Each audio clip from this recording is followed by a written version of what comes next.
পটল ও ডিম খুবই সুস্বাদু। এভারগ্রিন 757 চ্যানেলে আপনাদের স্বাগত। আজ পটল আর ডিম দিয়ে রেসিপি করব। ভিডিওটা সম্পূর্ণটা দেখার জন্য অনুরোধ রইল। Please like, share and subscribe please.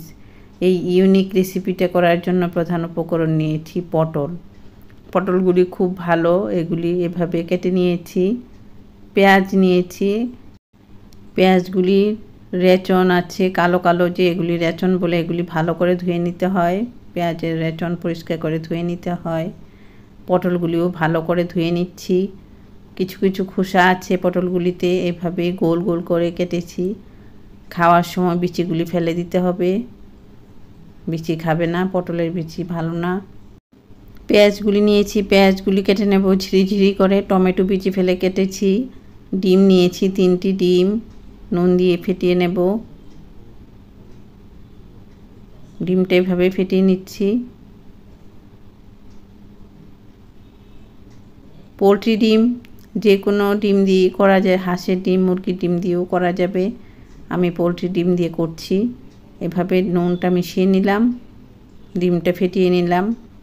কড়াইতে তেল দিয়েছি অল্প পরিমাণে, তেলটা গরম হবে। গরম তেলে ডিমটা দিয়ে দেব। এই যে 3টি ডিম ফেটিয়ে নিয়ে দিয়ে দিলাম। ডিমটা ঝুরি ভাজা করব।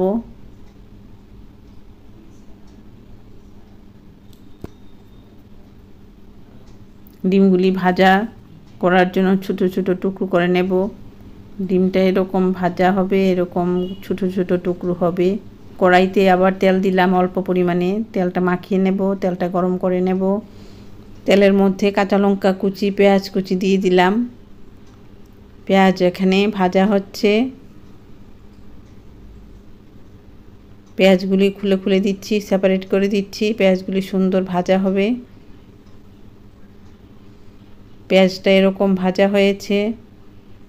রঙটা যখন এরকম গোলাপি গোলাপি ভাব হবে, তখন পটল আর টমেটো দিয়ে দেব। এই পটল আর টমেটো পেঁয়াজের মধ্যে দিয়ে দিলাম।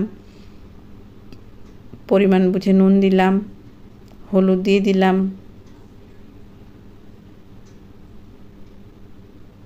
নুন হলুদ পটলের সাথে মিশিয়ে নিচ্ছি। নুন হলুদ মিশিয়ে ঢাকা দিয়ে রাখলাম। কিছুক্ষণ পর ঢাকনাটা তুলে আবার নাড়াচাড়া করছি। অল্প তেলে করছি, ইচ্ছে করলে বেশি তেল দিয়েও করা যায়, তবে অল্প তেল খাওয়াই ভালো। এখন আবার ঢাকা দিয়ে রাখবো। পটল আর টমেটো সেদ্ধ হয়ে গেছে, ভাজা ভাজা হয়ে গেছে। এখন ডিমের ঝুরি ভাজাটা এখানে দিয়ে দেব। এখন ডিমের ঝুরি ভাজাগুলি দিয়ে দিলাম। ডিমের ঝুরি ভাজাটা পেঁয়াজ, টমেটো, পটলের সাথে মিশিয়ে নিচ্ছি।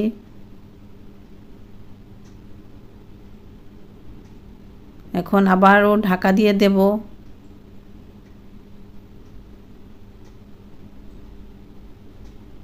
ঢাকনাটা তুলে আবার নাড়াচাড়া করে দেব। রান্নাটা কিন্তু unique recipe. Evergreen 757 channel subscribe করবে, বেল আইকনটা প্রেস করবে, তাহলে নতুন রান্নার নোটিফিকেশন সবার আগে পৌঁছে যাবে। এভাবে রান্না করে নেবে, আমার খুব ইচ্ছে। ডিম আর পটল ভালো করে ভাজা করতে হবে, তাহলে এরকম হবে। রুটি, পরোটা, ভাত সব কিছু দিয়েই ভালো লাগবে। খুব সুন্দর একটা রেসিপি শেয়ার করলাম। এভাবে এভারগ্রিন 757 চ্যানেলের পাশে থাকবে, ভালো ভালো রান্না দেখতে পারবে। ভালো থাকো, সুস্থ থাকো, ধন্যবাদ।